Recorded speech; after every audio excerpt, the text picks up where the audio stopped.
এক্সট্রিমিজমের জন্ম হয় কেন? তিনি অনেকগুলো কারণ দিয়েছেন। তিনি বলেছেন যে একটা হচ্ছে বাইগট্রি থেকে হয়। বাইগট্রি মানে নিজের মতের উপর এতটাই জোর দেওয়া যে আমি বুঝি আর কেউ বুঝে না,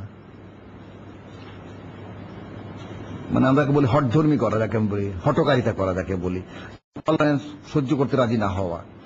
তারপরে এক্সেসিভনেস, বেশি বেশি করার যে আগ্রহ, মানে সেটা বেশি করতে গিয়ে তারা নানা ধরনের এক্সট্রিমিজম করে ফেলে। তারা হার্শনেস করে, তাদের মধ্যে হার্শ মেজাজ হলেও মানুষ এক্সট্রিম হয়ে যায়। এই সমস্ত নানা কারণ তিনি বলেছেন সেখানে। আমি আশা করি তোমরা সেগুলি পড়ে নেবে। তাহলে আমি দ্বিতীয় প্রবলেমটা বললাম, সেটা কি? Terrorism and extremism. আমি মনে করি বর্তমান বিশ্বে এটা মানব জাতির জন্য, বিশেষ করে মুসলিমদের জন্য এটা একটা খুব মেজর প্রবলেম। এবং ওদের কিছু লোকের কাজে আমরা গোটা মুসলিম উম্মাহ বদনাম হচ্ছি এবং আমাদের অগ্রগতিটা এফেক্ট করছে কিছু লোকের বাড়াবাড়ির জন্য। তৃতীয় যে সমস্যা আমি বলবো সেটা হচ্ছে যে আমি এভাবে বলতে পারি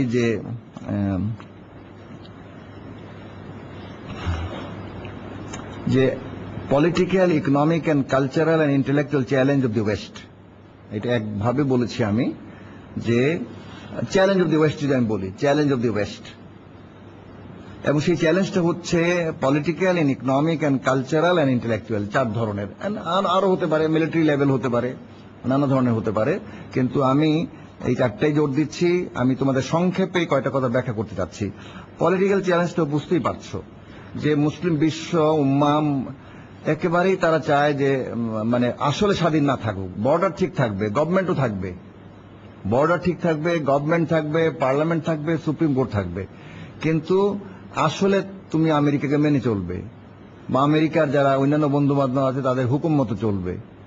মানে the political sovereignty will be zero or very little, কিন্তু বর্ডার থাকবে, বাংলাদেশ, পাকিস্তান, ইরান, সব ঠিক থাকবে, গভর্নমেন্ট থাকবে, একটা করে প্রাইম মিনিস্টার থাকবে, প্রেসিডেন্ট থাকবে, পার্লামেন্ট থাকবে, কিন্তু তাদের হুকুমে চলতে হবে, তাদের হুকুমে ইউনাইটেড নেশনসে ভোট দিতে হবে, টেলিফোনে কথাবার্তা হবে, প্রকাশ্যে কথাবার্তা হবে না, সব বাতিনি কাজবার চলবে, দিলে দিলে কাজবার চলবে, অন্তরে অন্তরে কাজবার চলবে, সুফিদের মতো চলতে হবে।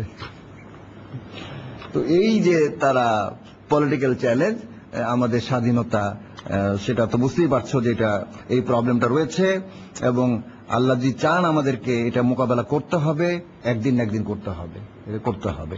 একটি বিষয় সবাই বলেন যে আমাদের গভর্নমেন্টগুলো স্বাধীন হবে না, আমাদের জনগণকে স্বাধীন করতে হবে। আমাদের জনগণ যদি ওয়েস্টের ষড়যন্ত্র বুঝে যায় তাহলে কোনো গভর্নমেন্ট যত দালালি করুক না কেন উম্মাহ সেফ থাকবে। We have to make the people aware.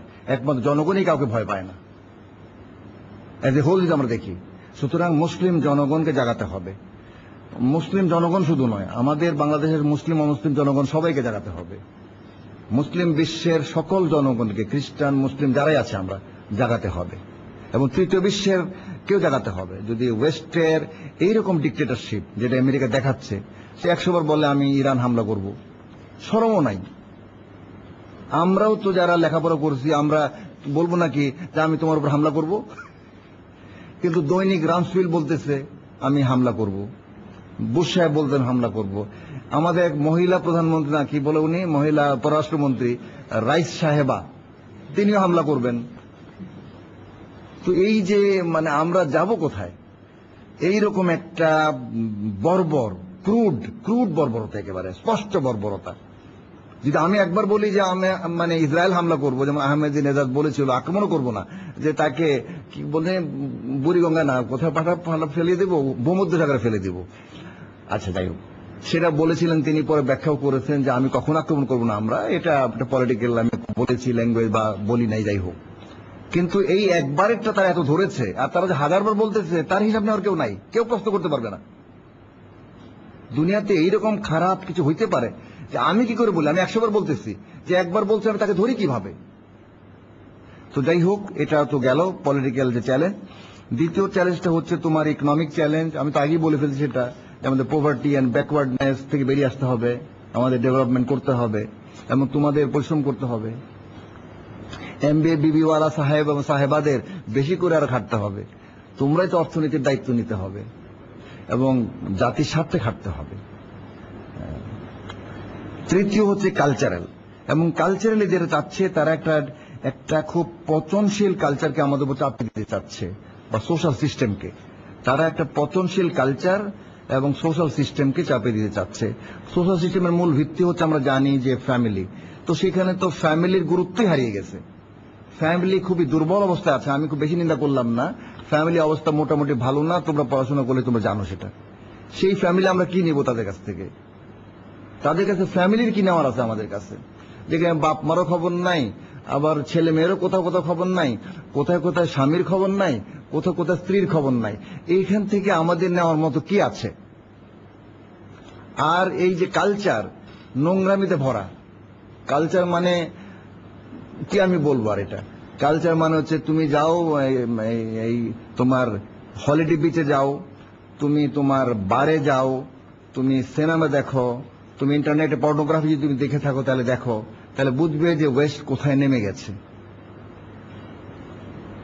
নারীর এত সম্মান তারা করতেছে একদিকে, একটা দিক, আর হচ্ছে নোংরামিতে ভরা। কালচারটাই নোংরা। আমরা কি নেব তাদের কাছ থেকে? কালচারে আমরা কি নেব? আমি রাজি আছি ইকোনমিক্সে অনেক কিছু, সায়েন্সে আমরা অনেক কিছু শেখার আছে, আমার অনেক কিছু মানছি, কিন্তু এটাও শেয়ার করতে পারবো না। এই সায়েন্সে তো ইতিহাস আছে। সায়েন্সের বিগিনিং হয়েছে ইন্ডিয়াতে অথবা চায়নাতে, মধ্যযুগে মুসলমানের ডেভেলপ করেছে, ফাইনালি তোমরা কাজ করতেছো, এখন তোমাদের টাইম আসছে, তোমরা কাজ করতেছো। কিন্তু এটা তো ইতিহাস আছে, এটা একজনে করে নাই। Great role of India and China and then the Muslim, তারা খুব বড় কাজ করে গেছে, মূল কাজগুলো করেছে। কিন্তু মুসলমানরা পরে নিজেদের দোষে তারা রিসার্চ ছেড়ে দিয়েছে, গবেষণা ছেড়ে দিয়েছে, ফলে ফাইনাল এই যুগের ডেভেলপমেন্টটা, পার্টিকুলার টেকনোলজিক্যাল ডেভেলপমেন্ট তাদের হাতে হয়েছে। তো যাই হোক, তো আমি বলছি কালচারাল ফিল্ডে আমাদেরকে তারা উলঙ্গ করতে চায়, আমাদেরকে নোংরা করতে চায়, ভ্যালেন্টাইন ডে করে। আচ্ছা বলো দেখি, এতে ভালোবাসা দিবস আবার কি? ভালোবাসা তো জীবন ভরার বিষয়, কি বলো? আমি মাকে তো আমি জীবন ভরা ভালোবাসি, আর বউকেও তো আমি জীবন ভরা ভালোবাসছি, আমার মেয়েকেও আমি জীবন ভরা ভালোবাসি, আমার ছেলেকেও আমি জীবন ভরা ভালোবাসি। কাকে আমি একদিনের জন্য ভালোবাসি বলো দেখি? যদি ভালোবাসার সংকট দেখা দেয় তবে তো ভালোবাসা দিবস লাগে, কি বলো তোমরা?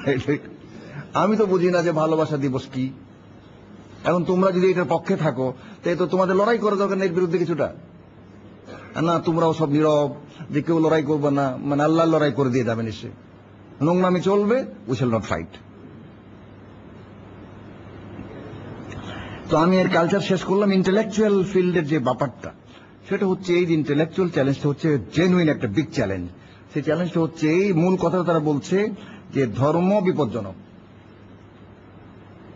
সুতরাং ধর্ম যতটা একে ডাউন প্লে করা যায়, ওয়ান, অথবা ধর্মীয় রাষ্ট্র বিপজ্জনক, তার চেয়ে সেকুলার রাষ্ট্র ভালো।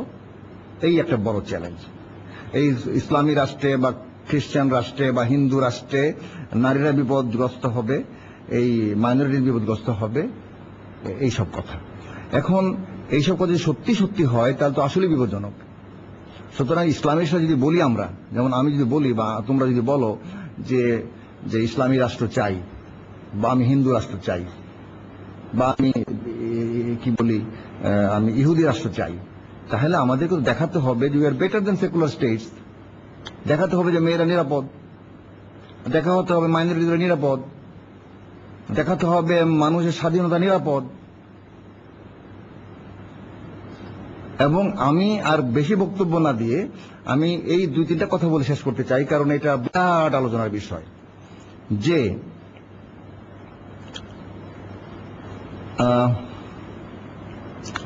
ইসলামে, যতটা আমি ইসলামের কথাই বলি, অন্য ধর্মের দিকটা আমি আর ডিফেন্সে আমি গেলাম না, তারা করবে, তারা সেটা যদি তারা করতে চায়। কিন্তু ইসলামে আমি দেখতে পাচ্ছি যে নারীদের পজিশন, একটা পরে আলাদা আলোচনা করব, সেটা একটা আইটেম হিসাবে করব, ইজ কোয়াইট স্যাটিসফ্যাক্টরি, অন্তত ওয়েস্টের চেয়ে ভালো। অন্তত যদি ট্রুলি ইসলামের যে নারীদের অধিকার দেওয়া হয়, তাহলে তাদের পজিশন ছেলেদের চেয়েও ভালো, যদি ট্রুলি দেওয়া হয়। আর না দিলে তারা জিরো, সেটা আমি মানছি। তাদের অধিকার দিলে তার সত্যি অনেক মর্যাদার অধিকারী, সম্মানের অধিকারী, অনেক অধিকার তাদের, কিন্তু না দিলে তো কিছুই না।